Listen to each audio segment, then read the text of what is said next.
I said, I don't think he's got it because he's ugly. Yeah. I mean, I wouldn't consider myself a shallow person, but if you look at his face, does it look like someone who's successful? I don't know. You take the draft, you take what you did after that, you are well on your way to a super team once again. It feels like we tell the same story every single year. My draft winner was Jimmy Radzik. Last year was a fluke. I'm here to put belt to ass again and remind people who I am. It's week 1 of the NFL season, Jim. We made it. We're so fucking back, baby. Commissioner's notes, commissioner's notes, commissioner's notes, commissioner's notes, commissioner's notes, commissioner's notes. The Commissioner's Notes Podcast. Hey, welcome in the Commissioner's Notes Podcast. It is week 1 of the NFL season, man. I'm so happy to be here. My co-host Caleb out filming women's soccer or something like that for Arizona State University. Go Devils. Joining me today, one of my favorite guest co-hosts in the entire world. That's right, Mr. Jimmy Radzik in the building. Clap it up, clap it up, Clap it up, clap it up. Pleasure to be here. Pleasure to be here. I'm just here to bring some energy, to be honest. Yeah, just got to bring the energy this week. We got our espresso shots into us.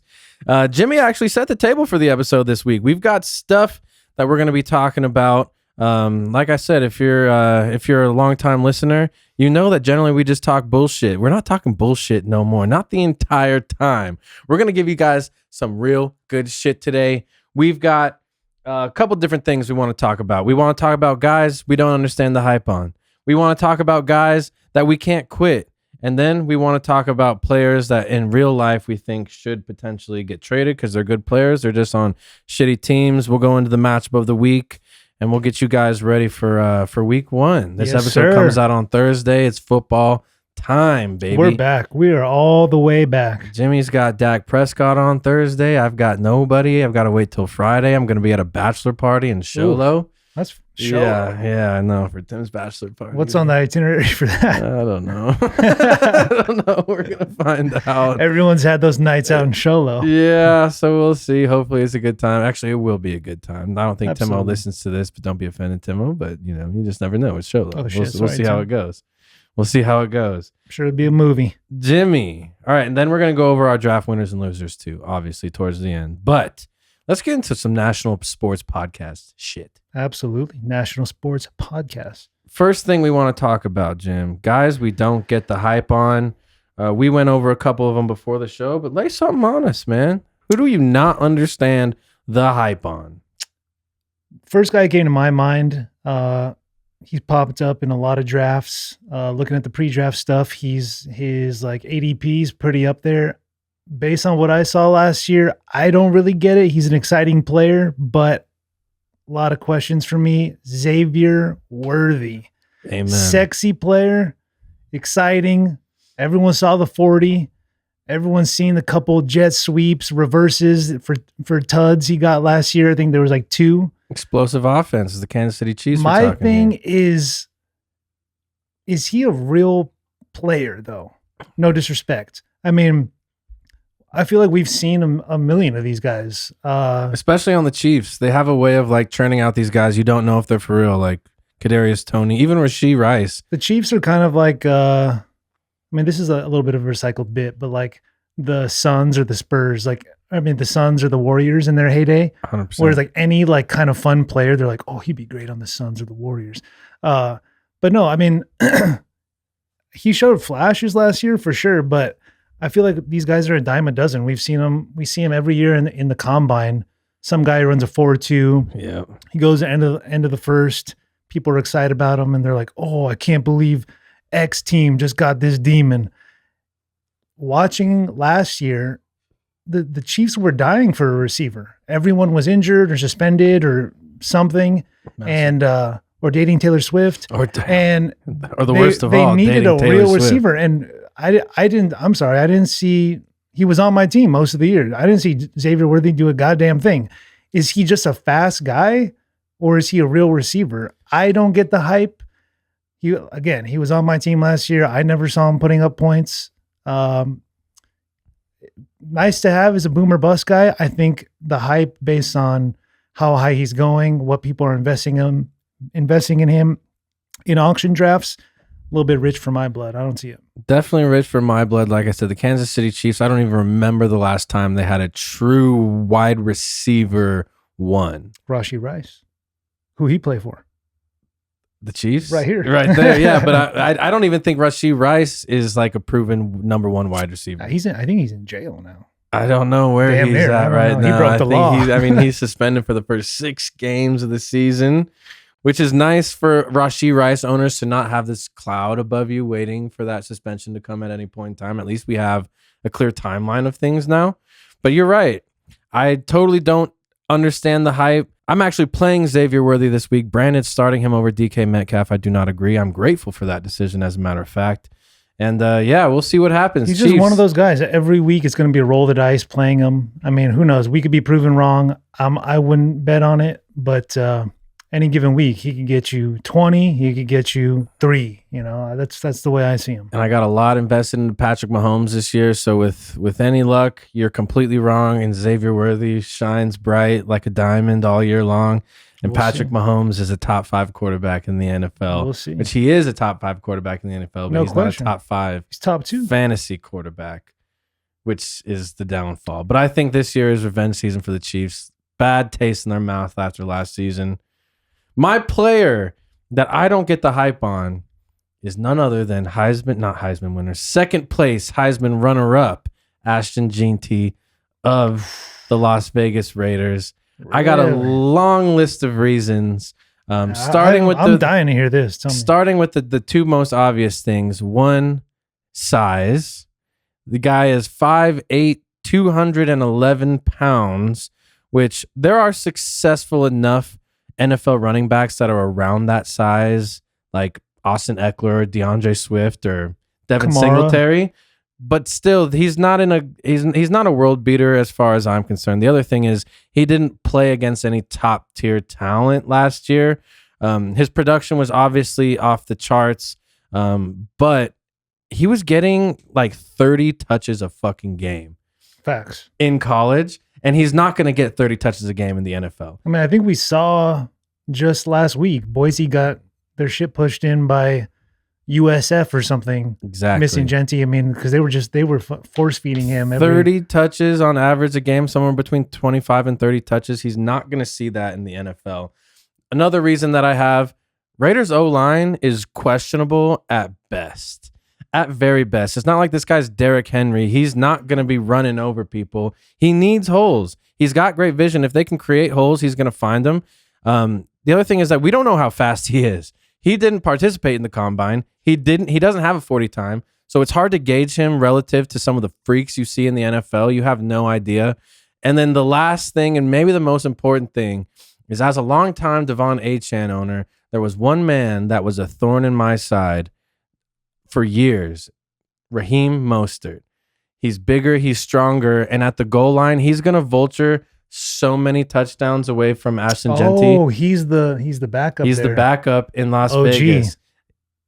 I don't doubt that Jeanty will be the workhorse, but in those goal line situations, known touchdown thief Raheem Mostert is going to vulture a lot of those. It makes me scared. I think his price was $56 in our auction draft this year, entirely too high I think for a that's the guy. same price I got McCaffrey for. 100%. But the boys he was playing last year or playing against last year have nothing on these NFL guys. Even the worst defenses are built of just absolute monsters. I just don't think I think he'll be okay. I just don't think he's worth the hype. And that's what we're talking about. I is see guys who are not worth the hype. Can I counter? Can I counter? Please. I will say the main difference between him and some of the other guys his size, all those guys are like blazers. Like they're fast as fuck. The Brian Westbrooks, you name them. I don't think I've seen, he didn't run like you said, but I don't think I've seen a clip of him like outrunning anybody. Torching I don't know what his thing is. And I had a couple Raiders running backs last year for a second, and I don't like Zamir White, Madison, like these guys aren't all pros by any means, but I don't think they were as bad as they performed last year because, like you said, that Raiders line is a little shaky. My counter though, Pete Carroll. Yeah, okay. Pete Carroll I magic. can accept The that. Pete Carroll magic. You can't rule it out, man. I don't Yeah, know. I We'll have get to it. see, but I I see what get you're it. saying. Hopefully a little of that Pete Carroll Who's magic. he with? Brandon? Who? Oh, yeah, Genty? Brandon. Brandon has Genty. I'm going up against him this week, as well as Xavier Worthy, the two guys we've talked about. Hopefully, Ashton Genty is not that guy. I don't think he will. If he comes out and is a world beater week 1, I will be shocked. He's projected to score like 16 points in our 0.75 PPR league. He's not a great pass catcher. I just don't see it on that Raiders offense. I think in a different situation, Maybe. he could have been great. I think if you swap him and like James Cook in Buffalo, you put him on that Buffalo team, he'd be dangerous. I just think this Raiders, specifically their offensive line's got a long way to go. It was a wild move for the Raiders to pick him that high because Yep. I feel like the book is out. Like running backs are a dime a dozen. If you're gonna go get a running back that high, like your team's got to be ready made. Like you got everything else. Now let's just bring this guy in here. He's young and he can go. The Raiders are far from that. I feel like They don't even have a high powered receiver. I just think it's going to be an offense that struggles. I think Geno hits over 20.5 passing touchdowns, which was his line, which is my season long bet. Outside of that, I'm not excited about Raiders football whatsoever. I feel this that year. strong case. Do you have any honorable mentions before we move on to the next topic? Yeah, I have my personal favorite person to hate on, and that is Marvin Harrison Jr. Love it. I made the He's case. really strong this year, Jim. That's what they say. But- Are these functional muscles or are these IG pick muscles? I heard it's We'll what find ruined out. David Boston's career. Shout out Bill Simmons. That's a different podcast. One of our peers made that point.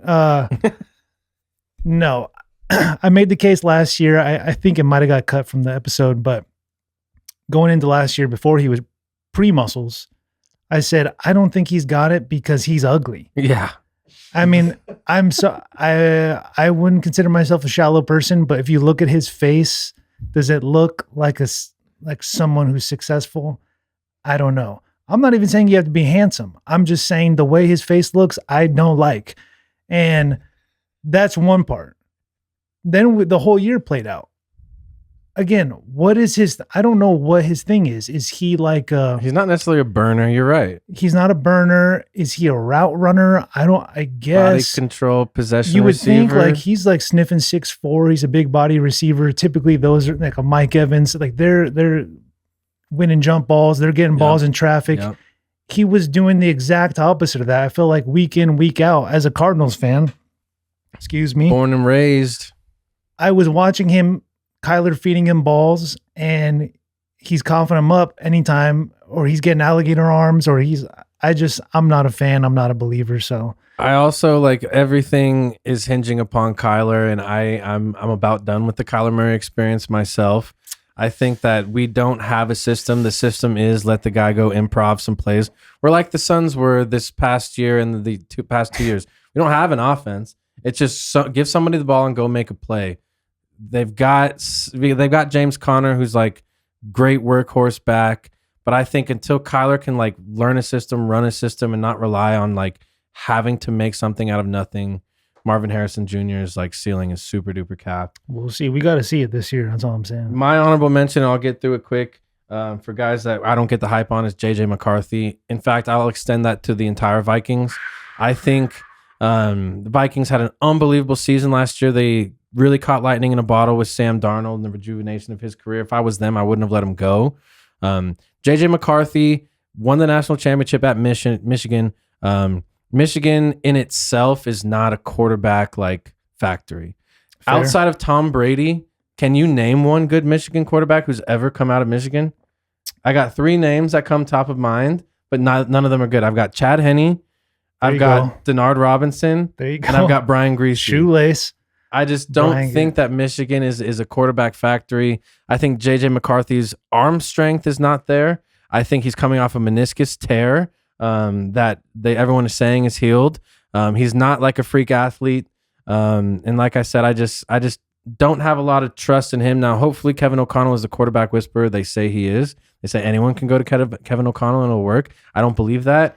I think JJ McCarthy, even at Michigan, he doesn't have the IQ. when you really grind the tape at Michigan, he wasn't making adjustments like protection adjustments at the line. He just doesn't seem to have like the mind for it. Maybe I'm wrong, but like I said, I think JJ McCarthy is super overhyped, and I think that Justin Jefferson is going to be in the top 10, but he's not going to be in the top 3 like we're accustomed to. They're missing Jordan Addison. I think TJ Hawkinson takes a hit, and I think the Vikings team as a whole, specifically their offense for fantasy purposes, definitely takes a step back.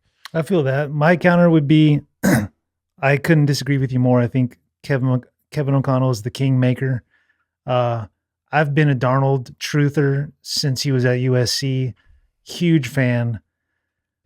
He's had a messy career pre O'Connell, but watching him, he was like one of the best fantasy quarterbacks, best quarterbacks period in the league last year.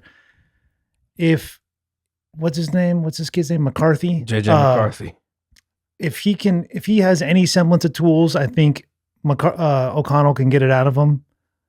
I wouldn't necessarily bet on it, but we'll see. The problem for me is I know he's a big touch grass guy. That's his thing. Oh yeah, big time. He gets scared and then he touches grass and then he feels better. Classic. They're playing in turf. They're playing indoors. Yep. So there's going to be a problem. Yeah, when there's no grass to touch. People don't talk about that. What are you going to do? Yeah. We'll see. Maybe I'm right. Maybe I'm wrong. That's the name of the game. We're dropping hot takes today. Next category we wanted to talk about is guys we can't quit. There are names that you just see available and you just can't help but salivate a little bit, regardless of what they've done for you in the past. I actually turned over my entire team minus my keeper, Tyrone Tracy. I did that on purpose. I didn't want to keep any of those guys. And there's a couple guys that I just can't quit in terms of my hope and belief, and maybe I'll be able to get this guy. But who do you got? One comes to mind right away. He's one of my favorite players, honestly, to ever play. Is freaking Deebo Samuel. Yeah, baby. In my eyes, the guy is an absolute stud. I mean, a few years ago, like pre-McCaffrey, they were like, you don't see a team just finding a way to give a guy the ball every single way possible. Yep. You only see that in like high school. Yep. Where it's like the best athletes, like, okay, you're going to return the kicks, you're going to be the punter, you're going to be freaking, Get some we'll hand it off to you. I got some stats. I was looking at some stats. Drop them on us. The year everyone was, it was the big Cooper Cup year. Yep. I think it was 2021. Everyone was like, I don't know, up his ass and, praising him. It was a great year. I think, and I saw he had 1,900 yards from scrimmage. That same year, Deebo had 1,800 with James G as the quarterback. Jimmy G. I mean, the numbers speak for itself. Yes, the injury thing is what it is, but when the guy's healthy, the guy's a freaking monster. Did he get fat? He got a little fat. I was just about to ask, is he fat? Reports are he slimmed up a little bit. He's not fat is the answer. We might be in best shape of his life territory. And I think with Cliff's just going to be drawing up bubble screens. They got some burners on the outside. Jaden Daniels uses his legs. And I think everything's set for Deebo to work the middle of the field, get some yak yards. And with with Brian Robinson out, who knows? I mean, he might start getting carries again. 100%. He is going to get carries. I think Cliff is the key to all that. One of the best minds, offensive minds, at least in football. And I think that they went out and got him for a reason. They were a great team last year. I think they were just missing one or two pieces. And I think in their minds, Deebo is that piece. I think they are going to specifically draw him open as often as they can, whether it's bubble screens or straight up carries out of the backfield. He's going to have the ball in his hand. In goal line situations, he's going to be dangerous. He's still fast. He's still strong. You can't tackle him. You can't tackle him. He's just got a nose for the end zone, and those sorts of things you just can't teach. He's not like an old player, although you feel like you've heard his name for a million years. Yeah, for me, I mean, I drafted him. I know I traded him to you. Yeah. I mean, we're talking about Bijan Robinson. Yeah. Marcus drew the line right there. He needed Deebo, so obviously I obliged. Controversial. But I drafted trade. him, and he's my guy. He's always been my guy. I was like, this is my one last ride with you, Deebo, when I drafted him. Like, this is the year. I think he's not quite 30. He's like 28, 29. Yep. If it's going to happen one more time, at least it's going to happen this year with Jaden, with Revenge Cliff. season. That's going to be a good Deebo. offense. At the very least, the Commanders are going to be a fucking awesome team to watch. My guy is my former special buddy, DK Metcalf. Mm. Everybody is down on DK Metcalf this year. I don't exactly know why. I do know why, and that's because the end of last season was terrible. DK got hurt like midpoint of last season and just ended the year shitty. This is a what have you done for me lately type of sport. So I understand maybe where people have a bad taste in their mouths.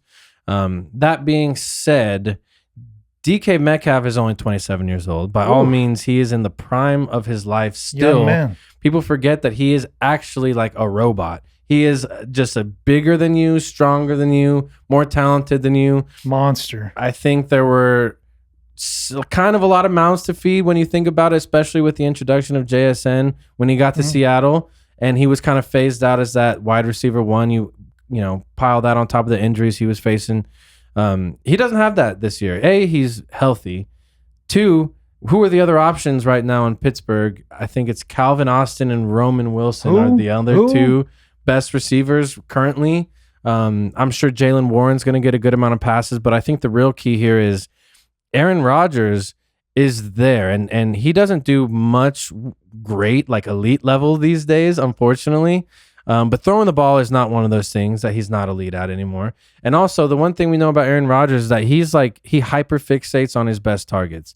You could talk to Devontae Adams about that. For sure. You could talk to Jordy Nelson about that. You could talk to, I have it written here. You name him. He's been sustaining top 10 quarterbacks since 2008 with Greg Jennings. Ooh. He just hyper fixates on his favorite guy. They don't have a ton of options. I think it might take him a game or two to like really get that chemistry going.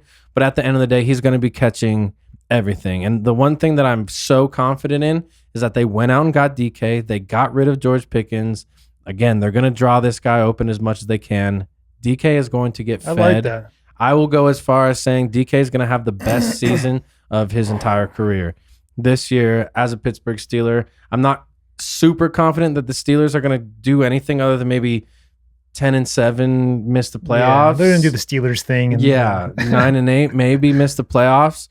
They're going to do exactly what they've done. That being said, I think that DK Metcalf is primed for potentially the best season of his career. He's never been set up for success like he is right now. And again, he's not fighting with Ty Lockett. He's not fighting for receptions with JSN. It's just him. It's literally just him. Yeah. Maybe Fryer. If I can jump in a little bit, DK's a monster. He's always been a monster. Like my wife, literally last night or 2 nights ago, I saw a reel of 5 wild plays or whatever. And in NFL last 5 years or something. And it was DK chasing down the dude. I knew you were going to say that. Was one of the scariest things I've ever seen. It was like he was taking bites out of the ground with every stride. It was nuts. And last year, I felt like Seahawks had like a decent amount of primetime games, and he was on your team for most of the year. I felt like we were watching him.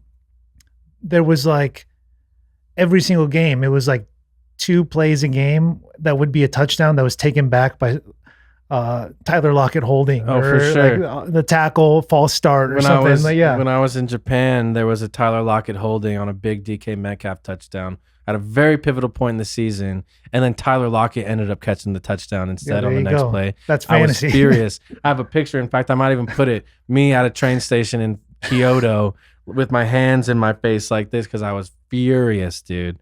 Nothing pissing me off. DK's a stud. Yeah, I will. But yeah, DK Metcalf is my guy that I can't quit. I don't plan on quitting him this season. In fact, I'm going to make a couple plays for him. He's sitting on Brandon's bench. Ooh. He chose to put Xavier Worthy in over DK Metcalf. Bold strategy, Cotton. We'll see how it works out. If we can circle back to Xavier Worthy, I would say DK is Xavier Worthy plus 5 inches plus 50 pounds. Yeah, 1,000%. What do you need Xavier Worthy for? You don't. You don't. If I can hit one more guy, this is probably the hottest take most people will disagree with me with. It's Trevor Lawrence, dude. My thought, has he put some ugly tape out there? Yeah. Absolutely. Pretty much exclusively. I just won't give up yet. I'll give him one more year. I just think the guy's a stud, dude. I can't write off that he was like a true freshman in the Natty, At Clemson, yeah. taking belt to ass to Nick Saban, which no one ever does.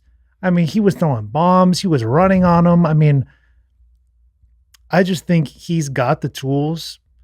I would like to see him with Kevin O'Connell, to be honest. But Oh, for sure. if they can put a line around him, get him a good coach. They got that weird coach now, Duval.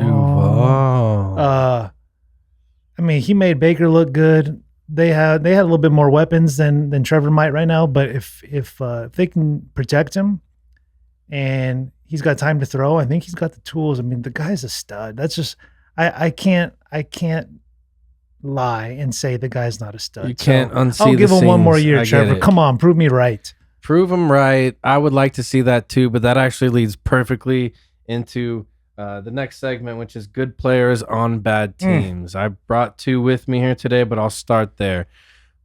Great player, love him, on your team, was your keeper. Brian Thomas Jr. in a better system would already be in that conversation with Jamar Chase and Justin Jefferson For sure. in a different situation. I mean, he's never getting traded. He's never getting traded, so hopefully they can figure it out. I'm afraid that Trevor Lawrence is broken. I'm afraid that Urban Meyer broke Trevor Lawrence. I'll be Probably honest. so. I feels like Trevor Lawrence has to relearn an entire new system every single year. Brian Thomas Jr. is sitting there, second year, already going to learn his second system. Hopefully they can figure it out over there. I was thinking about alternate universes and teams he could have landed on and like duos that could have been created in more favorable spots. And the one that kept popping up in my brain was, imagine if Brian Thomas Jr. and Ladd McConkey had traded places. Two things. I don't know that we were even talking about Ladd Filthy. McConkey if Ladd McConkey is a Jaguar. I think Brian Thomas Jr. is like a much more elite talent on paper than Ladd McConkey is, and I like Ladd McConkey. But I think if you had paired Justin Herbert with Brian Thomas Jr. and given them that chance to grow together for a year, I think Brian Thomas Jr. is potentially the number one overall pick. He's definitely a top 3 receiver. He's not far from that currently, but I think as far as average draft prices and just the general conversation, For sure. you're hearing his name right alongside Jamar Chase and Justin Jefferson in a different situation. So in theory, yeah, Brian Thomas Jr. is great. Jaguars suck. Trevor Lawrence is broken, unfortunately. And Well, fortunately for me, I think he was still wide receiver 5 last year. And that was with like almost half the year Lawrence being out. And I can't even name the backup over there. I think I don't even know who was it. it was like a Mike White variant or somebody, Jesus. but he was still putting up numbers when he was out. So fortunate for me, unfortunate for the league. It looks like Brian Thomas is going to eat no matter what. He's that dangerous. So That's you guys what I'm are saying. fucked. You put him in a better situation on a top tier offense. I mean, literally, what are you gonna do? Yeah. And at No, this point, fair. he's the saving grace of the Jaguars. Fair. So in my mind, that him in a different system is like an absolute different animal altogether. I see it. If to stick on wide receivers, guys we'd like to see traded, the first thing that came to my mind is not even one guy. It's any of the Packers receivers. It's an embarrassment of riches.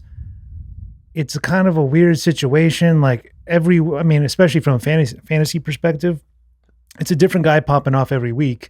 So you can't call it on who you're going to start, who you want to draft. But they drafted that kid Golden, Yep. who they like, Jaden Reed. What did he run, a 4.2?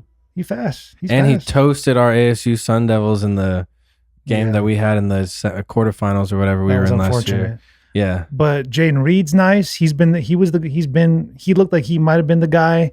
He had some injuries, drama. I don't know what. He's got a fractured foot still. He's going to play through Oh. it. He opted not to take surgery. He's going to be playing on it all year, which really limits him. He's sitting on my bench. Team player. I love Jaden Reed. I remember when I took him in the nice. draft, you said, I like this young man. And I did too.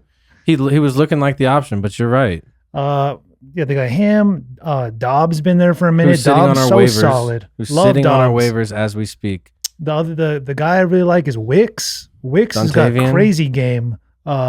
He pops off every once in a while. Last year was a little bit quiet. He seems like he's kind of gotten phased out just because the depth there. But and then freaking what's his Christian name? Light skinned Watson? dude. Yeah, Christian Watson. Yep. He's nice too. So my thing is like Packers. This is, I mean, they're like a real life fantasy team. Right. They're primed for like a 2-for-1 trade. Like, Right. Yeah, for sure. Easy. And honestly, I would love to see any of them, Wicks, Watson, Dobbs, any of them come to the Cards. Yeah. Come to the Cards. through. It's honestly malpractice that the Cardinals are going to market with Marvin Harrison, and that's it. Yep. The wide receiver too is who? Michael Wilson? Yep. I like Michael Wilson. He's tough. He's solid. He'll play for a long time, but like he's not a number 2. You're right. And if we're trying to make Kyler look good and see if he's the guy, let's get someone else in here. Like guys were available. I mean, Higgins was out there. That's a little bit expensive, but there's guys out there. I mean, there's 6 of them just on one team with the Packers. Get one of them in Arizona. They've got a lot of stock invested in Marvin Harrison Jr. and we'll just have to see. Like I said, I think depending on how Kyler plays, depends on where the ceiling is for those guys. Other guy I had was there's been a few guys like this. Me and Marcus are always aligned. In years past, it was James Robinson. It seemed like every time James Robinson plays, he goes off. Yeah. But the Jags hated him for some reason, and then he was out of the league. Yeah. James Robinson, I hope you're okay. I hope you're doing well. I hope you're doing well. Thoughts and prayers. The guy now, I feel like, is Breece Hall. Oh, yeah. Came in highly touted, had a promising first year, was like a lot of people were taking him first overall in some drafts last year coming into the year. And now it feels like he's the next James Robinson where all anyone wants to talk about is the guys behind him. Yep. Braylon Allen, Davis. Yeah.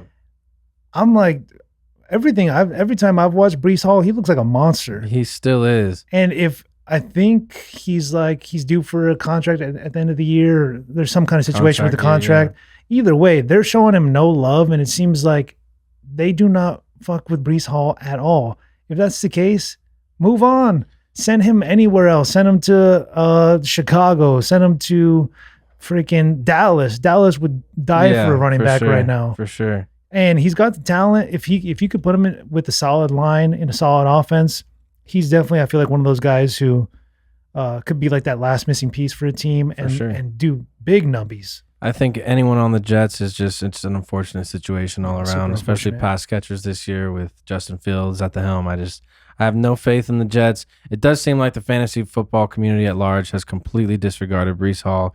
It's like we've been hearing the name for 15 years. We haven't. He's still I think mid-20s. Still a young man. In the man. prime of his career. Braylon Allen is obviously very good. We'll just have to see, but I don't hate that. My last guy before we'll start getting into our own matchup of the weeks, our own draft, Tyreek Hill. Obviously, I want him off the Dolphins.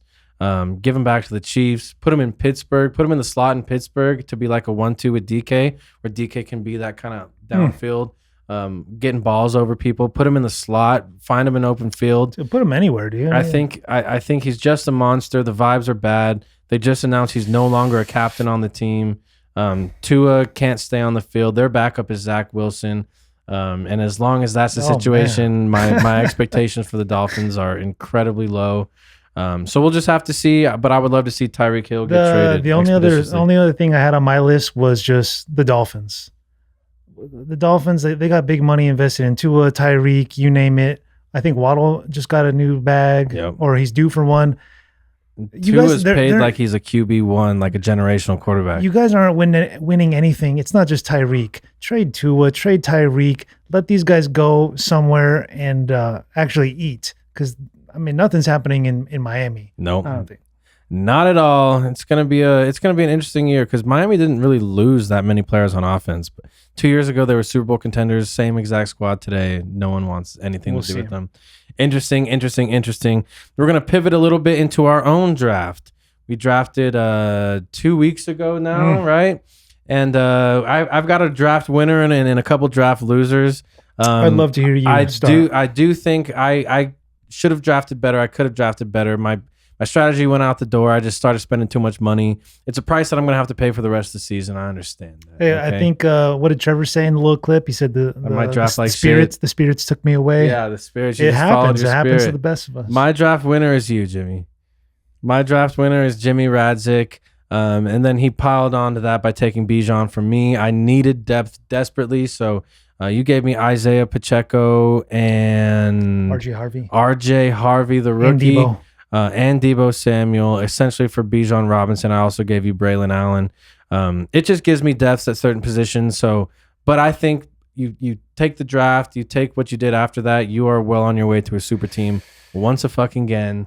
It feels like we tell the same story every single year. My draft winner was Jimmy Radzik. That was my promise. Last year was a fluke. I'm here to put belt to ass again and remind people who I am. So appreciate the compliment. There was a lot of winners in my eyes. Don't love to say it, but I feel like my top 3 guys I liked. Loves Clint. Hate that. Clint's looking strong 2 years in a row. Hate that. Clint's getting frisky. Klug. Yeah. Klug, last year, he had a lot of time to focus on the league, and I think that changed him for the better. Yeah, for sure. I think he's a mainstay. And Bryce, the common thread with those 3 guys, Brandon too. Not Brandon. Not Brandon? You're not loving Brandon? Week 1, I'm beating Brandon's you're not ass. a Genty guy, that's why. Yeah. But Clint, Klug, Bryce, super balanced. They did the age-old strategy of kind of laying back a little bit, letting people blow big money, and then diving in, grabbing all the B plus, high end tier 2 guys, and look at their rosters. I mean, they're pretty well rounded. Bryce is looking actually very dangerous. Bryce is primed for a good year. Love it, Bryce. Which also means he's primed to do even less trades. Yeah, because 100%. his team, like for now, isn't lacking anything. Yeah. So we're not going to see any trades out of Bryce, I don't think. My losers this year is obviously the big loser here is Ryland. Oh, absolutely. Blew all of his money on 3 players, Joe Burrow, Jamar Chase, which is great start, and then Cam Scattaboo, and then he literally had $9 left to spend. He essentially had to watch the rest of the draft until, he was last 10 minutes. He was in the watcher chair. Yeah. Some people would call it something else. So basically, Ryland was a big loser. The other big loser in my mind is DJ. He did not spend nearly enough money on quarterbacks. In fact, I kind of like what DJ's got up going until on. a couple days ago, he only had 1 quarterback on his roster, starting quarterback. That's on his true. roster. That's actually crazy. And that's Trevor Lawrence, who again you have faith in. I don't necessarily feel the same exact way. I think he's screwed. He picked up Tyler Shuck, who ended up not being up the starter. I picked up Spencer Rattler in hopes that I would be able to trade with DJ. He said no. I dropped Spencer Rattler, and now DJ has Spencer Rattler. I just know what it's like to be in QB purgatory. In this particular league, we're in a 2-man, that's where you 2 don't quarterback be. super flex, and you just can't be stuck with your pants around your ankles when it comes to that. It's going to take one potential, God forbid, Trevor Lawrence injury, and he's going to literally have to rely on Spencer Rattler week after week after week. Even if he puts a running back or somebody in that super flex spot, I think his option right now is like Tank Bigsby. Tank Bigsby ain't putting up quarterback numbers week after week after week. No, sir. I just think by not drafting quarterbacks, not prioritizing quarterbacks in this league, trust me, I've been there.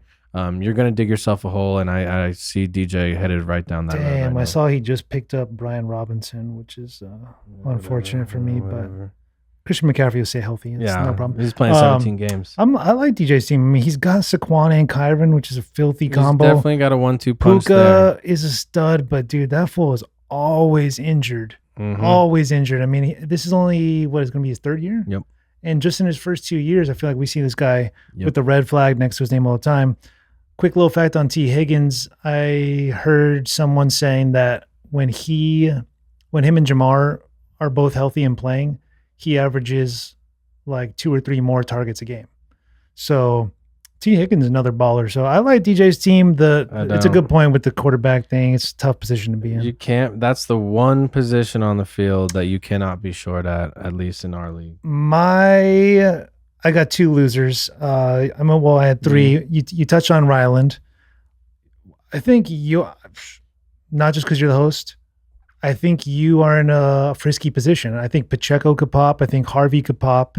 Dobbins doesn't stay healthy, and I think Harvey's got game. Like I think if I think there's a good chance a few weeks into the year he wins the job, or J.K. Dobbins tears his other Achilles or his other ACL. My losers, This is well, I had Rylan, and then my next loser is going to be a hot take. Is Tom. Tommy. I think I think Tom is feeling pretty good about his team because a little bit of balance in there, some decent talent throughout, and then he's also got DJ Moore and Devontae Smith on the bench. Yeesh. The downside, the bad news, Tom, you are starting Jalen Warren. Yeah, he tried to offer me Jalen Warren for RJ Harvey straight up. I said, Which "Get the I fuck think outta here." the time of Jalen Warren might be a guy. If Najee Harris gets hurt, Jalen Warren, that time is over. I think Jalen Warren is just another guy.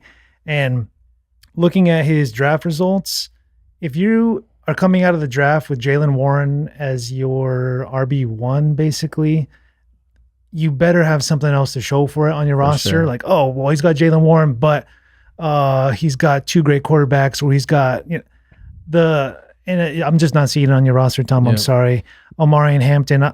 He's got the TBD. upside there for sure. And I was just about to say, like, I'd take the upside of any of these like rookie standouts over Jalen Warren at this point in his career, including RJ Harvey, who he keeps trying to get from me, which is just you're gonna Big have to Harvey rip him guy. from my cold dead hands. But no, you're 100% right. Hopefully Omari and Hampton pans out. Hopefully RJ Harvey pans out. Hopefully all these guys pan out. But we just don't know. I think he's in a similar situation that I am at wide receiver, to where I have everything riding on my rookie Emeka Egbuka far too much, if you ask me. But we'll just have to see. I Those are have some losers for the draft. honorable mention. I think the only guy who absolutely won the draft and lost it was Trevor. Yeah. I mean, his bed was made when he Spent- committed to like $120 or something with his quarterbacks. Oh, more than that. He Well- spent 85 on Josh Allen, and then he kept Lamar Jackson for over 60. I mean, honestly, sometimes I look at his team and I envy him because I'm like, damn, that's sick to have the two quarterbacks. But then you look at where he is But everywhere then else. you look at the rest of his roster and it's like, dude, there's not a fucking RB1 or a wide receiver one on your team other than maybe Mike Evans. We'll see. Honestly, the man has the track record that speaks for itself. He's a lucky man, and this is a game of luck He that we're finds playing. a way to win games, and you know he's going to be on that waiver wire Oh, he's going to be getting the waiver steals. wire. So I think he lost the draft, but to come out of there with the two QBs he did, knowing who he is and what he's capable of, he'll probably be fucking frisky again. And that brings us right into our matchup of the week, because we Yes. did select Bryce versus Trevor as our matchup of the week. I just want to see how Trevor's bold quarterback approach plays out in real life. Josh Allen and Lamar Jackson are a sick, mega crazy quarterback duo. And maybe it pans out. Maybe they both come up and put out 30, and that's enough to carry him to a victory this week. Could be. Versus a very balanced Bryce attack. Like you said, listed him as one of your winners. He's got people all over the place. He's got a very balanced team. He stuck to his mission, which was not spending too much on any one player and spreading his budget throughout the roster, as he said in his pre-draft interview. And he stuck to it, and I think he nailed it. So we'll just have to see. I think right now, in terms of projections, they're like 0.1 away from each other. They're right there. 113.1, They're both like 113. 113.2, something like that.